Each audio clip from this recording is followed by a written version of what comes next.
Hey guys, welcome back to the channel. We're at Tournament 6. I'm going to be going over that, and as you can see from the thumbnail, I got busted. I didn't know that I would actually come out with this video, but I told you guys that I'd let you follow me along while I'm doing this Bass Club journey, so that's what I'm going to do. If that interests you, stay tuned.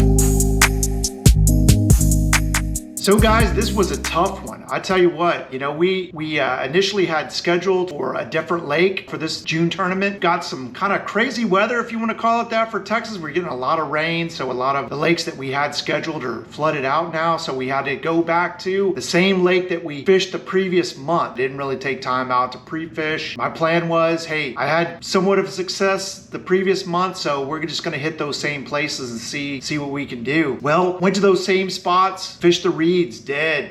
Fished some points, some coves, dead, just no bites whatsoever. Spent a lot of time hitting those old spots. Well, finally came to the realization that we're not gonna find these fish in these other holes that I used to find them. This is a power plant lake. It's a cooling pond. I try, when I go to this lake, I usually stay away from the plant. I don't like fishing it because it's really loud, and it was apparent, given so much time that we had fished these other spots, that we had to try it. So we roll up in there. First thing I do is see some other guys that had already been in there, and you'll notice there's several boats already in this area. Well, I signal out to them, kind of, hey, how are you guys doing? And well, poker face, that's all I got back. So we didn't really know. Working the intake area, I noticed in the distance, you can see this boat back there. He was hooking into some, so I was like, maybe this is a good spot. So we kind of settled out there, straddled this jetty that kind of comes out, defining where the intake is. No sooner than we get set up there, we get checked by the game ward. Didn't come out the best of times. Took some time away for them to check us out and check all our equipment and stuff like that, but we passed. But the good thing about that was that boat that we had been watching and kind of staying off of, I don't know what happened there when the game warden came across his boat or whatever, but no sooner than he got checked, he left. So we proceeded to roll in there where he was previously set up. It didn't take long, and my co-angler started railing on him, and he had caught 3 or 4 fish before I had even gotten a bite. But as long as he was doing good, I was feeling good, and then I was still trying to do my thing, but it just wasn't working. So he hooked me up with what he was fishing with. He was doing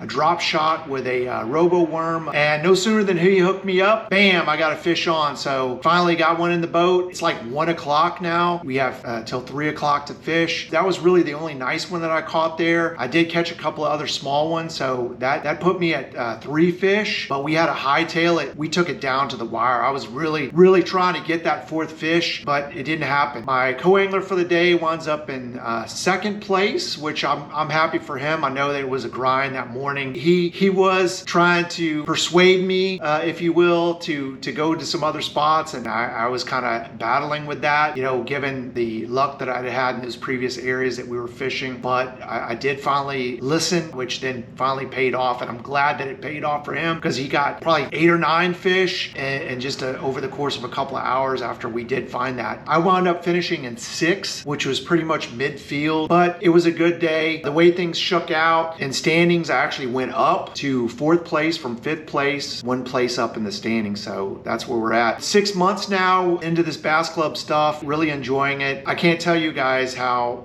much it's helped me as a novice bass fisherman to be surrounded by these guys with such knowledge and talent that has really rubbed off on me, and I've been trying to absorb it the best that I could. So what do I mean by getting busted? Well, one of the club members finally approached me and says, hey, I found your YouTube channel, and I was surprised, to say the least. At the end of the day, I'm just a regular guy, and that's all I wanted to be when I joined this Bass Club. I've taken you guys along because it kind of coincides with the things that I'm doing on the boat, and it kind of helps paint a bigger picture. I think he had a suspicion because I had cameras on the boat, and I've kind of downplayed that because I can tell you 99.9% of what I film never makes it to the channel. What the cameras and things do for me as I'm trying to get better, it is footage that I can later go over and kind of analyze what it is that I'm doing, what I need to correct and things of that. So it's like going over game tape, more or less. You're another way to try to get better. Consider filming what it is that you do. I hope that it doesn't change the dynamics. We'll see. I mean, only time will tell if people people are more standoffish now because they know that I'm this guy on YouTube or whatever, which what I'm bringing to you guys is more or less my hobby. And for those interested, you know, you have the ability to follow me along. I have the next tournaments coming up in July. Guys, it is getting hot. I'm sure it's pretty hot where you guys are at now. Kind of what's been laid out or what's been talked about for future tournaments here in July, maybe even into August, is night tournaments. And I have never fished for bass at night in my life. So if you guys have any advice, drop it in the comments. I'm kind of doing my own research and trying to figure some things out as to how to approach that. So it's going to be interesting. Should we be starting doing night tournaments here in the future? That's about all I got for you guys. Thanks for tuning in. Appreciate you. And we'll see you next time. Bye-bye now.